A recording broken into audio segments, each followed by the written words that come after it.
Hey shrimp crafters, I've got a fun one for us today. Figured I'd go out, change it up, and for those of you who are newer to my channel, may or may not know, while I focused on black powder as of late, I am a firearms enthusiast, knife enthusiast, outdoor enthusiast, hunter, trapper, occasionally fishing, although not so much anymore. Today, you might be able to see this in the frame and recognize that buttstock. We're gonna monkey around with some reloads I've made.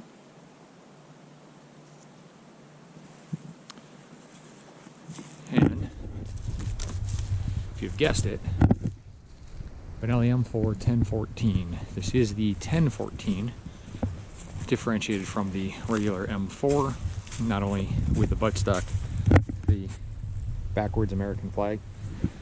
Remember, American flags are supposed to going into battle, not retreating. But the Italians, I guess, thought it was nice to put a backwards American flag on. We'll do Trijicon RMR Scalar Works mount, standard factory rear sights. Just a fun gun. Helps especially with recoil management, shooting light and heavy loads, especially slugs. Because of the unique Argo system on these, and there's plenty of information out about these guns. You can do a YouTube search and watch to your heart's content all about these. But I use this gun for testing of loads, because if I can cycle it through here, I'm not going to have any issues cycling it through anything else that I own. Now, YouTube, in their infinite wisdom, took down my one casting video where I wasn't even showing you how to cast.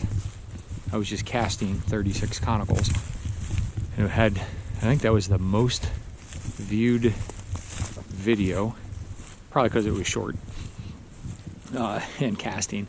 I was just doing drop cast with the Thompson Center conical 36, and after a year and a half, they pulled my video down, sent me a warning, said I'm not allowed to instruct people on how to manufacture or make or whatever the hell they said it was, some stupid restrictive crap. And I'm not even monetized. They don't even give me any money. I'm not a big enough channel. So you'll have to listen closely.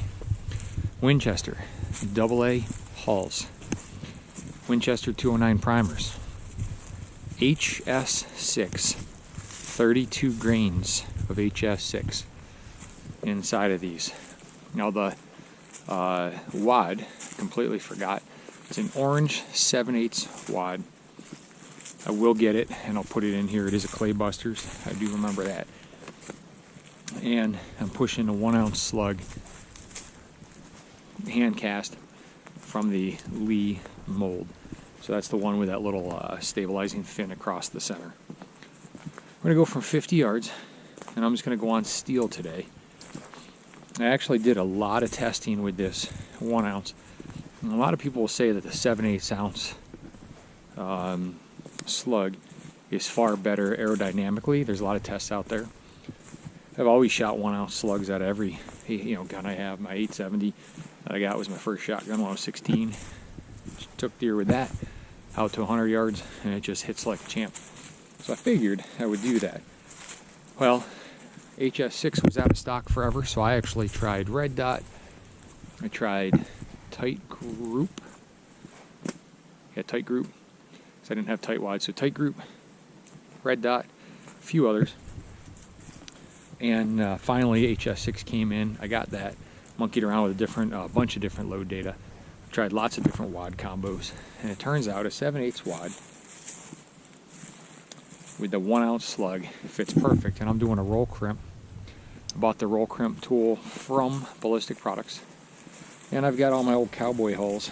I've got thousands of these, and even as they're getting, and this one is the 1 1/8 number 7.5 hulls, and these were lights. So what I'm doing, if you pay attention, these are shorter and I'll go back and measure these when I'm done. what I'm doing is I'm taking these double A's and I'm cutting them just above where the full crimp after they're fired. So I'm taking a pair of aircraft shears, for aluminum metal cutting, and I'm using the ones, I'm right-handed, so I've got a left taper, so I'm just cutting the wad crimp completely out, and I'm going just beyond where the wad seats. I'm taking that shoulder completely out, so I'm making them smaller, and you'll see there's actually still more space in there. I can shake them and actually get them to go up or down a little bit, but I found, after doing all that testing, I can hit at 50 yards, probably the most accurate with this load. And I loaded up probably 12 or 14 different combos between different wads, different hulls, different shells, and different powders. And actually it's probably more than that, 20 different combos. Kept 3 or 4 different main powder charges, and some were wildly all over erratic, and others were relatively good. Now this one was good. 32 grain cycles the action on this gun, kicks them out, seats comfortably, and shoots mild. So I think I've got 8 of them with me today. I'm going to take these 8, and as long as I'm hitting darn close to steel, or ideally we're hitting steel, then we'll start going for chrono data and see where I'm at. 32 grains came right off of the HS6 data offline, and so and I was trying to find it. I screenshot it and put it and printed it out somewhere, and of course I couldn't find it prior to this, so I'm going to go back and look for it again. But that 32 grains, I'm trying to remember, it's not a max charge, and usually the way I work up a load is I'm going to go, what's the maximum, what's the minimum, and I cut that in half, start in the middle, and I'll go up or down based on performance. And then a lot of my cowboy loads, I'm way below even published minimums for that. So yeah, these hulls have been shot. Most of these hulls have probably been shot 10, 15 times as a minimum, and we'll go from there. But we get set up, and we're just going to go at steel, and we're going to do 50 yards because that would be an average hunting load out of a shotgun for me. And I'm using the Benelli 1014. CB 1138-12s. 1 3/8 ounce. Sorry, I lied. 1 3/8. I'll walk you through this. So these are CB 1138-12s, Claybuster, orange, 1 3/8 ounce, not 7/8. Sorry, the 7/8 are my cowboy loads, which are gray. So 2.5 cc dipper. Now it's HS6, and I've got my line or digital Dylan. So here's what we're going to do. We're going to end up with one of these. This is, hopefully you can see. So I'm going to cut this down. I'm going to go right to this shoulder here where you can see the crimp has opened up. So whisk left. So I'm going to come in.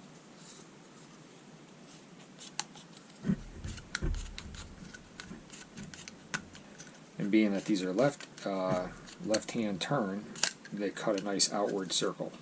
There are straight cuts, left cuts, and right cuts. Now, I've got a mech size master, which is awesome.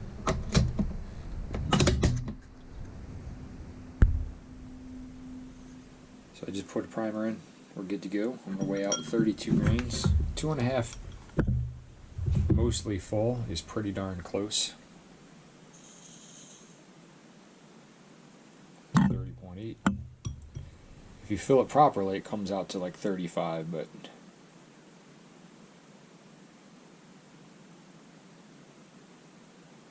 get this exact. That way we can keep consistency.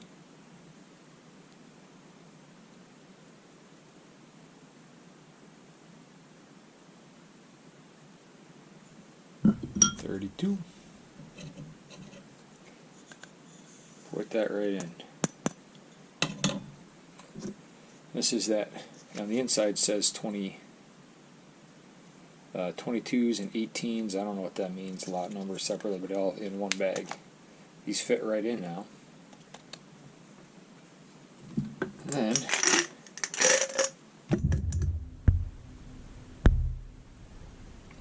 Here's that Lee, 1 ounce. And what I do is I just set it in there like this. It's got a nice fit.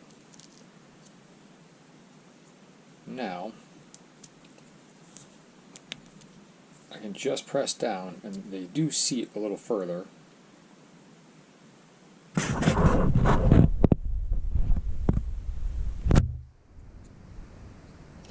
So when the roll crimp comes over, and I'll show you in a sec, which is in another drill press,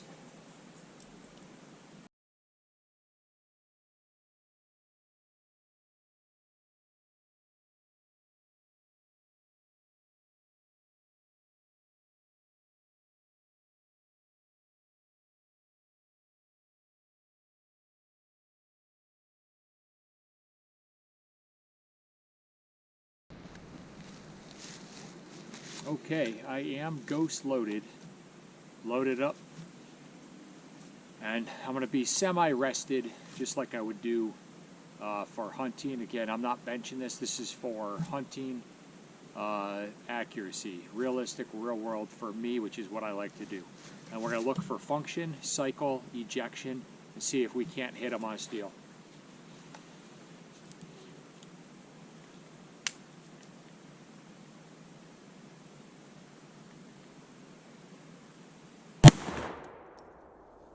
Just low. May have been me. There we go. Yep.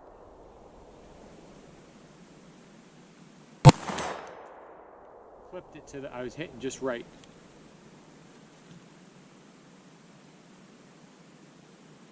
Ooh, that was left.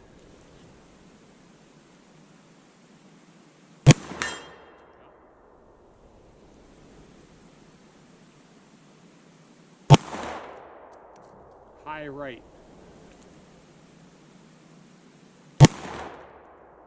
Just high over.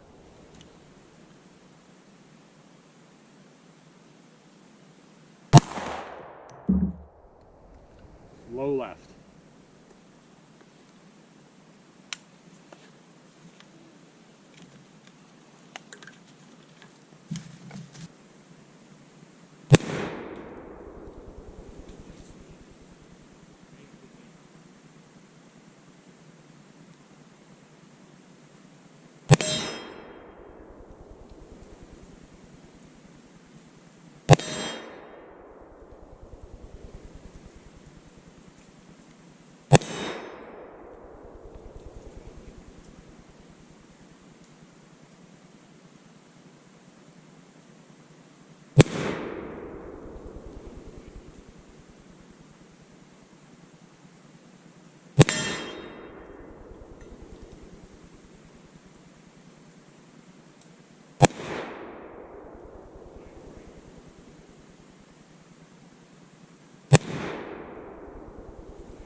So, was a little inconsistent, and I'll share why I think that is in a minute. However, this is 1 out there, 1 there, 2 there, so we've got 4, 5, 6, 7, 8. All of them ejected, all of them fed, recoil moderate. Buckshot, factory buckshot actually kicks a hair more than those do. Now, for the inconsistent grouping, one of them, I mean that trigger, I don't know if some of you have ever shot Benelli's. Some people complain about the trigger. Mine has a very light reset, so it's very easy to come off that. Now here we go. It's about 20 yards from where I'm at, 30 yards out from target. That is the crushed wad and pedal. Now this is what's going on, I think, with my does not say what that is, but that's a crushed wad. That, I believe, is where some of them are a little off. So when I'm seating these, a couple of them got crushed way down. and they're compressed a little further. The ones that were up and higher are better. So I think what that means is my trim to length to take up some of that difference between the 1 ounce and the 7/8. And I'll show you. We'll go back and see if I can sneak one in here and show you what I'm doing. But let me just show you where I'm hitting. I think, and we got a camera right behind us, so we'll get to hopefully see those impacts. You know, the ones I did miss, I was calling, letting you know. This was dead center when I corrected that second shot. And that's where I was aiming, put the dot there. There was one down here. I actually came down a little bit because I thought, you know, I was actually trying to aim right about here, and it hit here. So we're about 4 inches off. 4 inches off, so 8 inches between shots here.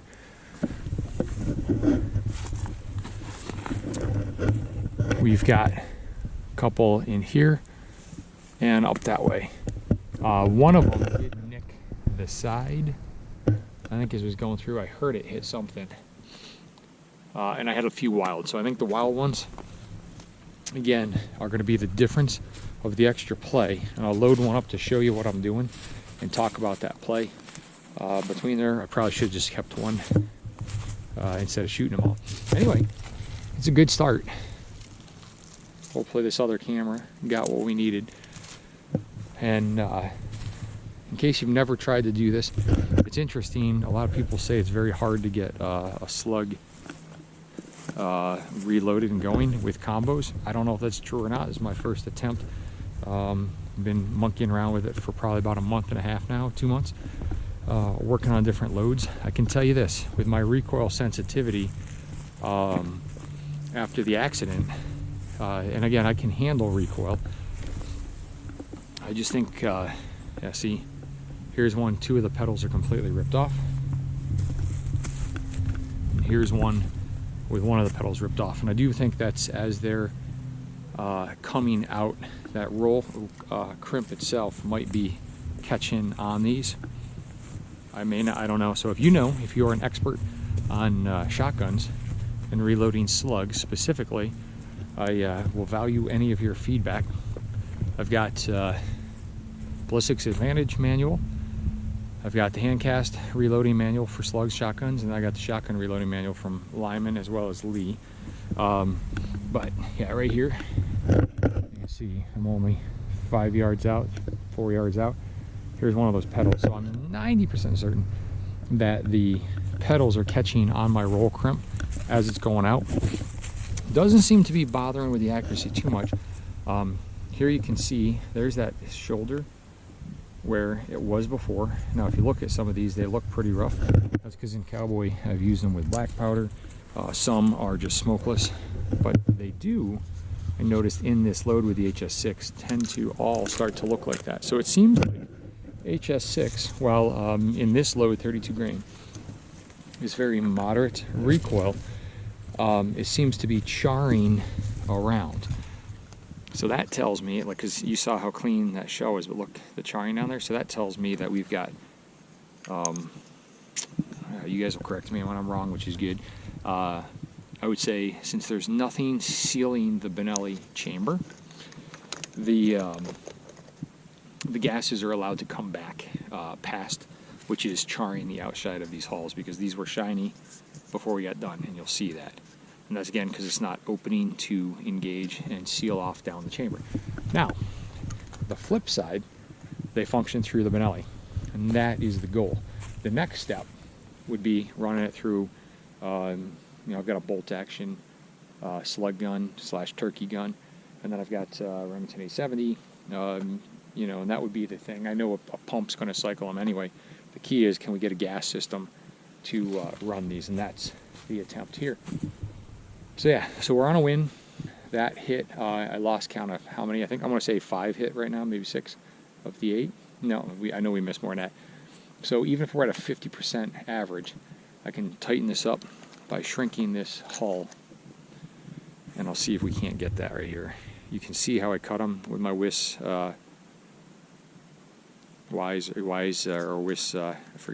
shears, and you can see it's a little uneven. There's still a little wiggle room, and I think what I might do is add a cork or cardboard, even maybe punch a piece of cardboard, stick that up under the slug inside that 7/8 wad, and bring that slug up to engagement just below that roll crimp. And that roll crimp, instead of rolling back down and getting underneath that 7/8 wad, it's actually kind of just folding over and sitting on top. So as it's going, I think it's engaging those pedals. But what's fascinating is the ones that actually have a proper roll crimp all the way down have had worse accuracy in the same exact hull, same combo, everything, with just a different wad, and even a 1-ounce wad instead of a 7/8 wad. So I'll go back, we'll get that data for you, and I'll show you what's going on. But there you go, just a little bit of fun, some other things that on the plate trying to get down. But there's so many variables in this mix. But at 50 yards, you know, I'm comfortable with that. Again, if I start getting a consistent group on there, and I don't want to be beating my shoulder up every time, and I hand load these one at a time, weigh out each grain with my digital scale from Dylan, and I'm putting them in, so it's a little more of a time-consuming process, not a speedy process. Once I figure out the load, the charge, all of that, I could actually drop them through my mech and do everything much faster if I decide this is the way to go. But we're pretty darn close. I could adjust the sights as well once we get there. But remember, this is a smooth bore gun. This is a cylinder bore on these. These are the ones that do not have the adjustable chokes. So between the guns, if you're going to buy one of these, I would go with an M4 and then just swap out your stocks. If you want skeletonized stock, the benefit to that is that instead of having to buy a completely $600 new barrel assembly with the Argo system, you already have it threaded for chokes. Much more versatile in the M4 than the 1014. However, the 1014 was the specific style that I actually wanted when I got this one. Even though they had every one available, including the new waters are out there, this is the one I wanted to go with. It's just a fun, and for me, I've always enjoyed shooting shotgun. And then when the accident happened, you know, it's, you know, the old 870s and my other double barrels have all kind of gone to the wayside because I can only shoot a few of them. This one allows me to get out here and just hammer out, as you saw, 8. You know, I still feel a little bit of it, but with that 32 grains, it's actually a very mild slug.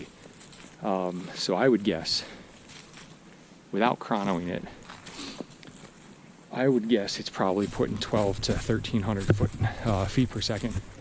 Just a guess. Anyway, I'll load one up, show you what I'm doing and what I'm talking about with that gap. But I think pulling a felt wad buffer or a nitro card, I could tighten some things up a little bit. And I think even putting it over,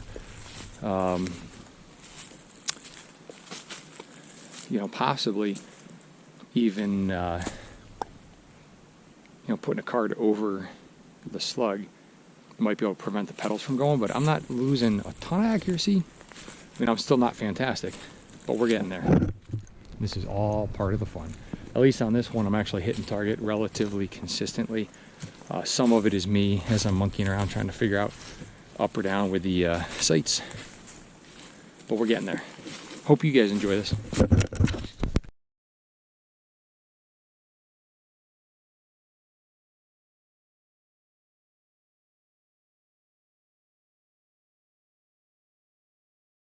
When this goes over, I'll show you what it looks like. And I'm thinking I can buffer that up, as you'll see. Just by tapping that, I have some play. So I'm thinking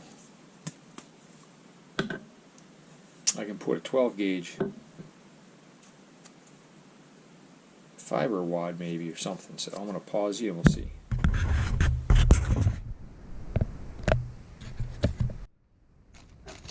So I've got some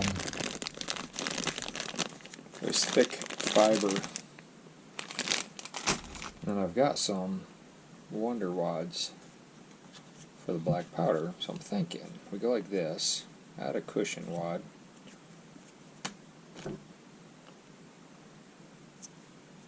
take up right there.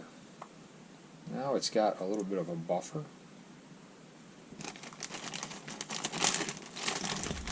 And then I'm thinking, if I go like this,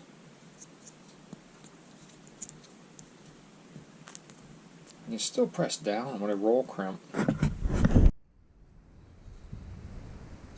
And here's the ballistics product for roll crimping. I just did this. My drill press is on the other side, and it's a little hard to show you, but this thing works awesome. But here is that, instead of being rolled over completely, it's almost just pushed over.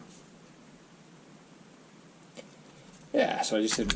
Now I used an overshot card, 12 gauge from. These are. What does that say? Main shooting supplies. And there we have it. So the only step that I did in the video that I was showing you, this one, since I'm experimenting, we're going to do this. I'm going to log this. HS6 32 grains. AA cut. And then I did the CB 1138-12, 1 3/8. And this is the best I've found. I've got clay busters, 7/8, 1 1/4, 1 1/8. Federal, gold, podiums, and some other ones that I've tried. But this one, hands down, is the best I can do.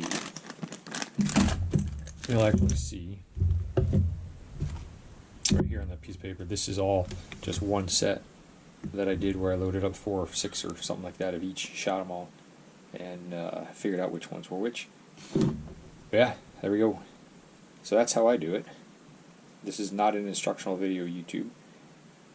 But that little roll over here, so instead of rolling it back down, it's actually just kind of flattening and squaring out. I like it. It's working good, but it is catching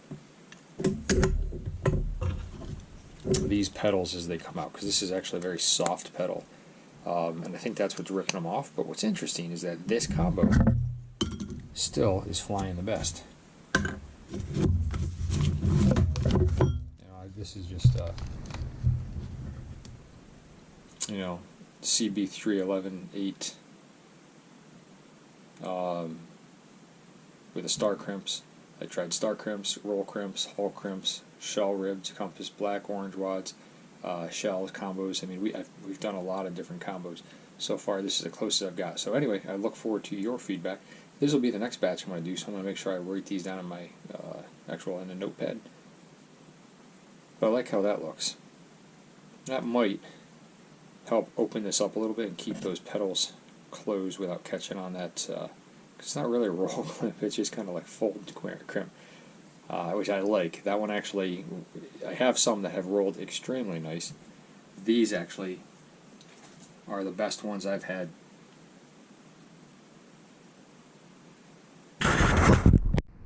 For example, here is one. These actually, I thought were going to be awesome because there's no play in them. And that's got a beautiful roll. Straight over, whereas this one comes flat. But no play, sits right up there. However, the rib hull actually barely chambers. Now, I could fire them. Same thing, 32 grains. I could force them in, but I'm not going to do that. So these were the ones that actually I was thinking were the most promising because everything lined up right. And that's in an old 4 buckshot load. But they were star crimped that I cut down to do a roll crimp, and I think that makes the difference. Yeah, federal shell ribbed.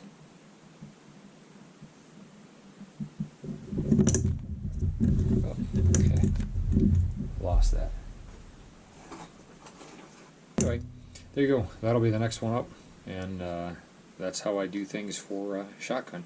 And again, with shotgun though, I try to keep things as close to factory as I can, so I put in all my data. That's where that 32 grains came from on the HS6.